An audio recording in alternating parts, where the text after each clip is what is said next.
Semangat pagi semua, perkenalkan kami dari kelompok 1 mahasiswa PPG Prajabatan 2022 gelombang kedua. Pada kesempatan ini, kami akan menyimpulkan materi pada pembelajaran berdiferensiasi. Pembelajaran berdiferensiasi adalah pembelajaran yang berdasarkan keputusan masuk akal yang diambil oleh guru dengan orientasi kepada kebutuhan peserta didik atau murid. Jadi, yang harus digarisbawahi dalam hal ini adalah kebutuhan peserta didik. Untuk menyesuaikan kebutuhan peserta didik, maka sebelum proses pembelajaran itu berlangsung, guru bisa melakukan pemetaan dengan 3 pendekatan. Yang pertama, pendekatan kesiapan belajar untuk melakukan sesuatu. Untuk melakukan pemetaan berdasarkan kesiapan belajar, seorang guru bisa seperti equalizer. Jadi, guru bisa memahami yang mana peserta didik yang bisa memahami hal yang mudah, yang mana peserta didik bisa memahami hal yang kompleks, yang mana peserta didik bisa memahami hal yang konkret, dan yang mana peserta didik yang bisa memahami hal yang abstrak, dan seterusnya. Yang kedua, guru harus bisa melakukan pemetaan menggunakan minat. Pemetaan minat murid bisa berdasarkan minatnya terhadap sains, bisa berdasarkan minatnya terhadap seni atau prakarya, bisa juga minatnya terhadap olahraga. Kemudian yang ketiga, pemetaan berdasarkan profil belajar. Kalau berdasarkan profil belajar, masih banyak efek yang harus dipertimbangkan. Yang pertama, tempat tinggal. Kemudian budaya, yang terakhir adalah karakter belajar anak.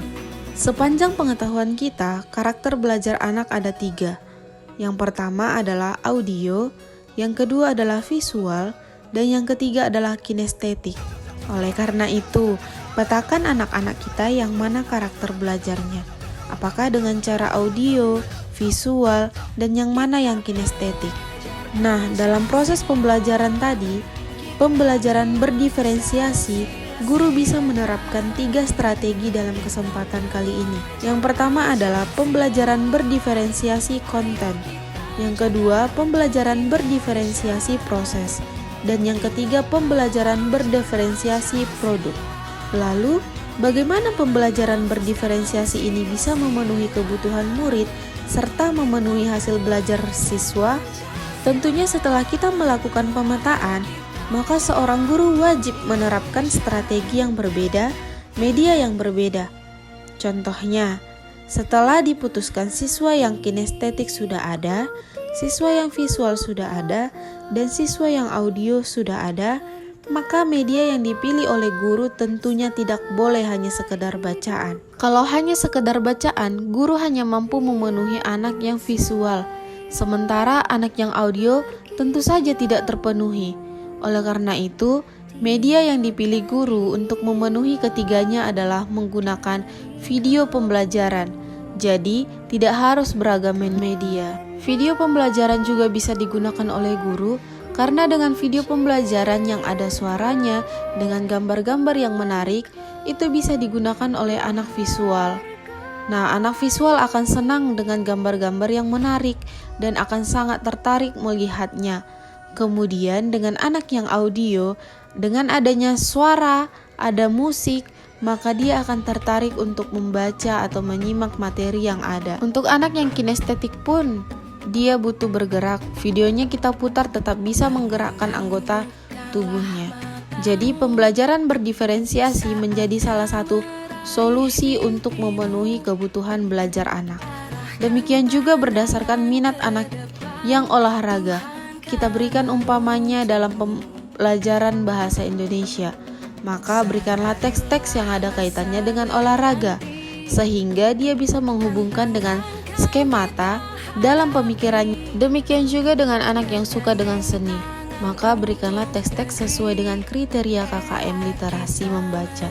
Stek kaitannya dengan yang berkaitan dengan seni, sehingga dia bisa menghubungkan dengan skemata, sehingga dia ketika menjawab soal-soal itu, dia akan lebih jauh maksimal. Dengan dipenuhinya kebutuhan murid, diharapkan hasil belajar akan jauh lebih maksimal.